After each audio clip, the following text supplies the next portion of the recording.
This video covers the PAD300 tin XIM, which supports up to 10 Class B inputs or 5 Class A circuits, and the PAD306 XRM, which provides 6 Form C relay outputs. It explains each module's addressing, installation, wiring, configuration, and programming. This section covers the PAD300 tin XIM's input capacity, addressing, Class A and Class B operation, installation, wiring, and programming.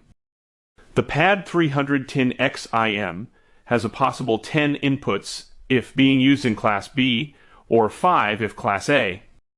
Set the PAD300 tin XIM starting address from 1 to 118 using address dip switches 1 to 7.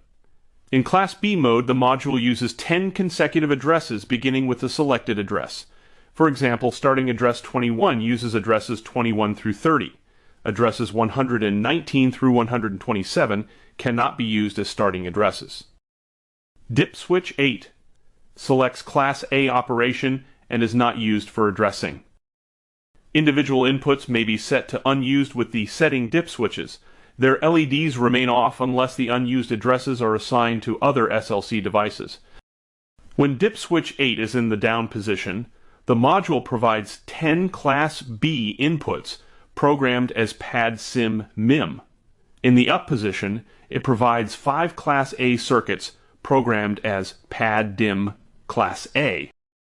In Class A mode, inputs 1 and 2 form the first circuit, 3 and 4 the second, 5 and 6 the third, 7 and 8 the fourth, and inputs 9 and 10 form the fifth. Refer to the diagram below for the required input-enabled dip switch settings. Any addresses not used by the module remain available for other devices on the SLC loop. The PAD300 tin XIM comes mounted on a stacker bracket for easy installation in AFC 1000 and IPA 4000 panels, PSN 1000E intelligent power supplies, and compatible AE accessory enclosures. Power and data are supplied through the panel or PAD100 SLCE SLC loops. SLC and IDC wiring connects through Phoenix terminals. All Class B IDC circuits require a 5.1 k-ohm end-of-line resistor. Set dip switch 8 to the on position for Class A wiring. In this mode, the module supports 5 Class A IDC circuits, which do not require end-of-line resistors. Depending on the position of dip switch 8, the module will be programmed as 10 PAD-SIM MIM modules, or 5 PAD-DIM Class A modules. All points default to the function of pull station. All inputs can be programmed with any function available on this list. This section covers the PAD306 XRM's relay capacity and ratings, addressing, installation, wiring, and programming. The PAD306 XRM has a possible 6 relay outputs rated at 2 amps at 30 volts DC, or half an amp at 125 volts AC. Use address dip switches 1 to 7 to set the PAD306 XRM starting address from 1 to 122. The module uses the selected address and the next 5 consecutive addresses.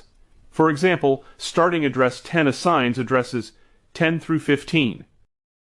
Addresses 123 through 127 cannot be used as starting addresses, and dip switch 8 is not used. All 6 outputs are programmed as PAD-RM.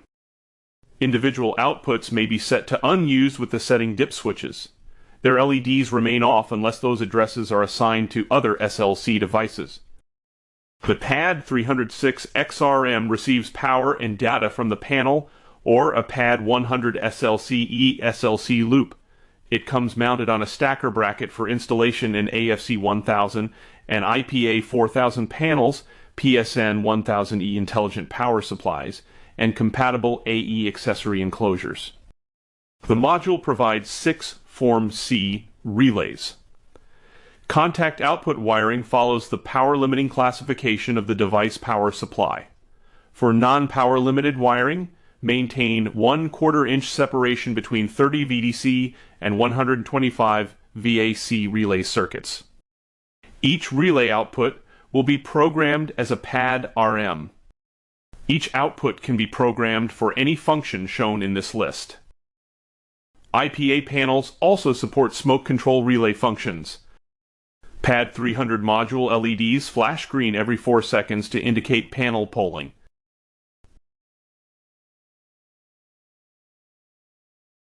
When a point activates, its LED latches red.